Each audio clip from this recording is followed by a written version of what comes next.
Vamos lá para a nossa aulinha de português do grupo 7. Você vai abrir na página 17 e nós vamos continuar trabalhando aí com interpretação de texto, ó. Interpretando um texto narrativo. Menino de Engenho. Vamos ver o que tem para nós aqui? Então vamos. Leia o trecho de Menino do Engenho da obra de José Lins Bergo, que narra um pouco sobre o lobisomem, personagem lendário que faz parte da cultura popular. Então, agora eu vou fazer a leitura do texto e eu quero muito que vocês leiam junto comigo, tá? Acompanhem comigo, por favor, não vai me deixar lendo sozinho aí. Vamos lá. Menino de engenho. Na mata do rolo estava aparecendo o lobisomem. Na cozinha era o que se falava num vulto daninho, que pegava a gente para beber sangue. As notícias do bicho misterioso chegavam com todos os detalhes. Uns afirmavam que José Cotia estava encantando outra vez. José Cotia era um comprador de ovos da Paraíba, um pobre homem que não tinha uma gota de sangue na cara. Andava sempre de noite, talvez para melhor fazer as suas caminhadas, sem sol. E por isso tinha-se na certa que ele era o lobisomem. Ele quer curar com o sangue dos outros. E havia gente que até vira Zé Cotia por debaixo das ingazeiras, virando bicho. As unhas cresciam como lâminas enormes, os pés ficavam como os de cabra e os cabelos eram crinas de cavalo. Ele não queria, mas o seu corpo não podia viver sem sangue. E bancava lobisomem contra a vontade. E as histórias corriam como os fatos mais reais desse mundo. Então, aqui, pessoal, nós temos a fonte de onde foi retirado o Rego, José Lins, Menino do Engenho, 80 edição, Rio de Janeiro, José Olímpio 2001, página 60 e 61. Vamos ver o vocabulário, essas palavras que estão em destaques aqui, diferentes. Vamos ver o que significa bancar. Fazer-se de, fazer o papel de. Daninho, que produz dano, que é perverso. Ingazeiras, árvores comuns na região do norte. Página 18. Aonde se passa essa história, pessoal? Essa história aí que eu acabei de ler junto com vocês, porque eu espero que vocês tenham lido junto comigo. Aonde que ela acontece? Quem lembra que foi falado ali no comecinho, ó? Na mata do rolo estava aparecendo um lobisomem. Não era lá na mata que aparecia? Qual história narrada? Do que eles estão narrando aqui? Está falando sobre quem? Sobre o lobisomem, né?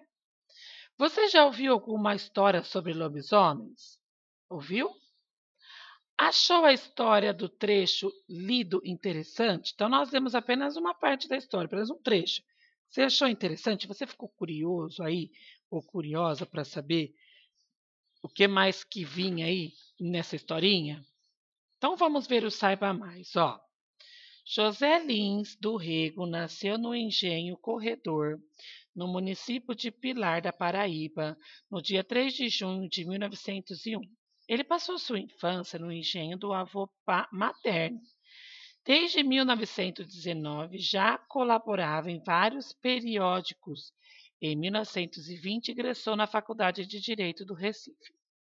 Em 1924, casou-se com Filomena Maza Lins do Rego e, há poucos anos depois, desistiu de fazer carreira de magistrado e mudou-se para Alagoas, onde teve contato com diversos escritores, como Graciliano Ramos, Raquel Queiroz, e O Menino do Engenho deu seu primeiro romance, foi publicado em 1932 e lhe rendeu o prêmio da Fundação Graça Aranha. O escritor consagrou como mestre do regionalismo. Em 1953, publicou seu último livro, Cangaceiros. Tornou-se membro da Academia Brasileira de Letras no ano de 1956. Então, aqui nós temos como se fosse uma bibliografia, né, do José Lins. Vamos para a página 19, então, colocar em prática a nossa interpretação. Segundo o texto, quem as pessoas achavam que era o lobisomem? Quem que eles achavam? Acha lá. Número 3. Retire do texto um trecho que comprove a resposta do exercício anterior. Então, eles achavam, né, que uma pessoa, eles citam até o nome da pessoa lá, que era o lobisomem. Que parte lá do trecho, né, do texto, que comprova, que afirma que ele deve ser o lobisomem mesmo? Qual é a parte do texto que comenta? Acha lá a parte que você acha e escreve aqui no dia da correção, nós vamos ver se você acertou. 4. Leia as seguintes frases do texto. Um pobre homem que não tinha uma gota de sangue na cara.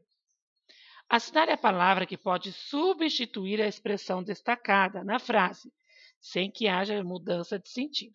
Então, quando fala assim, ó, um pobre homem que não tinha uma gota de sangue na cara, o que ele quer dizer com isso? Que ele está corado, corado é tipo assim, uma pele bonita, né?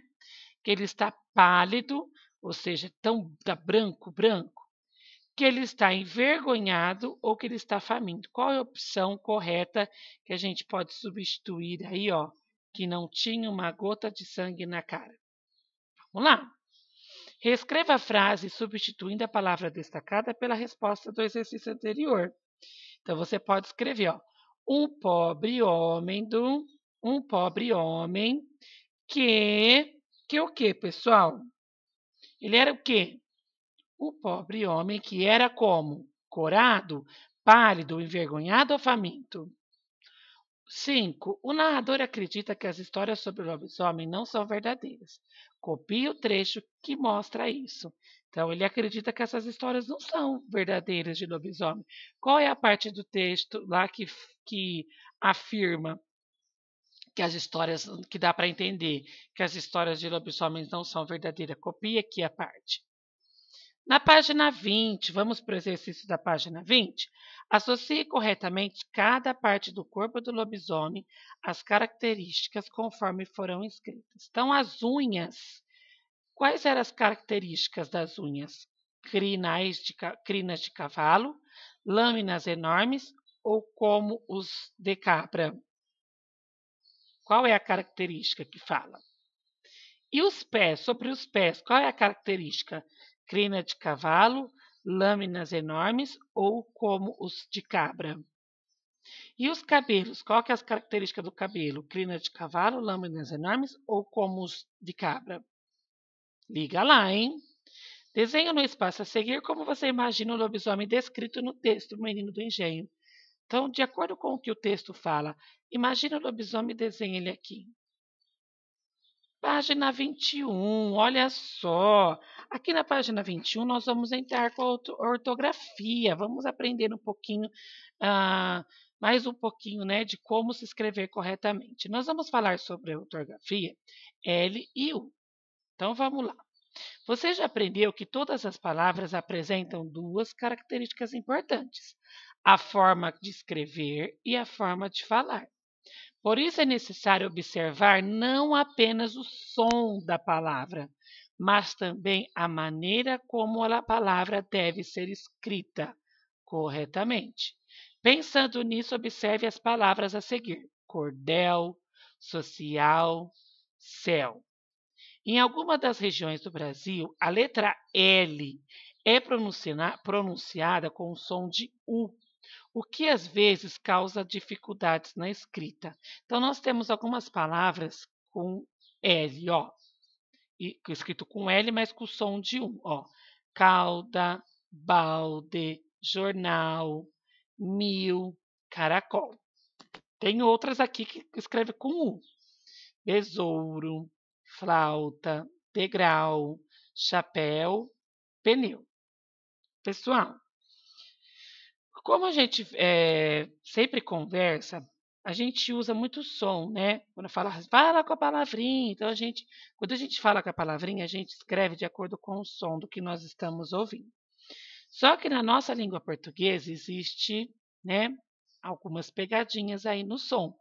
Então a gente não pode aí se basear só pelo som. A gente precisa também observar como essa palavra é escrita.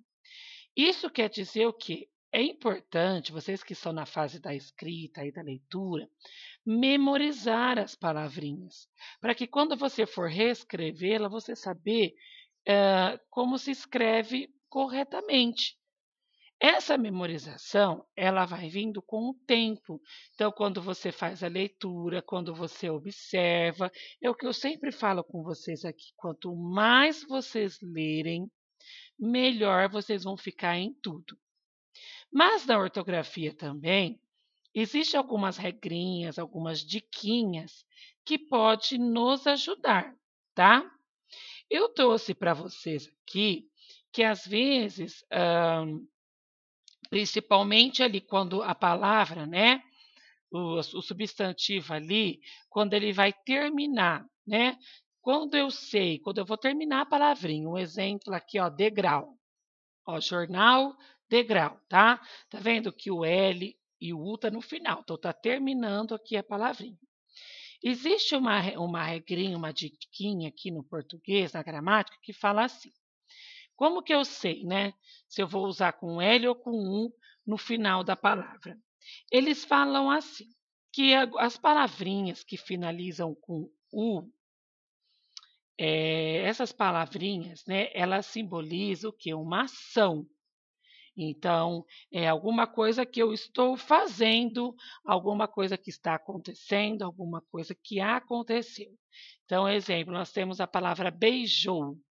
Beijou termina com U, porque é a ação de beijar, né? Você está fazendo algo, você está beijando. Nós temos também um outro exemplo aqui, caiu. Caiu termina com U. Olha lá a ação, ele está caindo, ele está fazendo algo, está acontecendo algo. Correu, né? A ação de correr, ele está correndo. Então, às vezes, quando eu vou escrever uma palavrinha e termina com U, né, que tem o som de U, no caso, ao, el, iu, ol, u, tenta lembrar dessa regrinha aí da ação, né? Se a palavrinha ela tá caracterizando a uma ação, então provavelmente ela vai terminar com U. Se essa palavrinha, ó, jornal, jornal é uma ação? Não, jornal não é uma ação, né? Tá acontecendo alguma coisa com o jornal? O jornal está fazendo alguma coisa? Não. Então, não é uma ação. Então, é uma palavrinha que termina com L. Então, eles falam que tem aí essa dica que pode ajudar. Aí, o que acontece? Só que toda regra tem as suas exceções. Deixa só a tia Dani desligar aqui, porque está dando mensagem. Espera aí só um pouquinho, gente. 2 minutinhos. Desculpa, viu, de ter que parar a aula. Espera só um minutinho. Oh, meu Deus. Espera lá que eu já vou. Deixa eu só pôr aqui para desligar.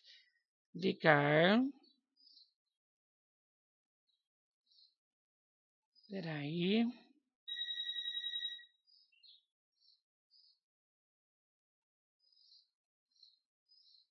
Desculpa, pessoal.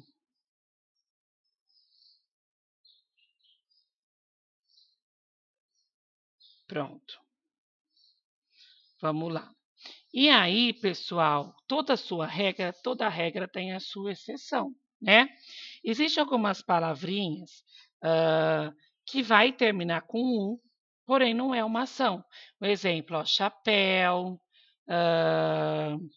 mingau, são palavrinhas que terminam com U, mas ela não indica uma ação. Então, é o que eu estou falando, né?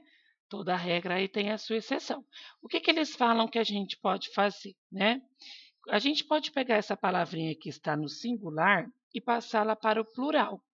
Quando eu passo para o plural, se ela terminar em S, então eu vou escrevê-la com U no singular.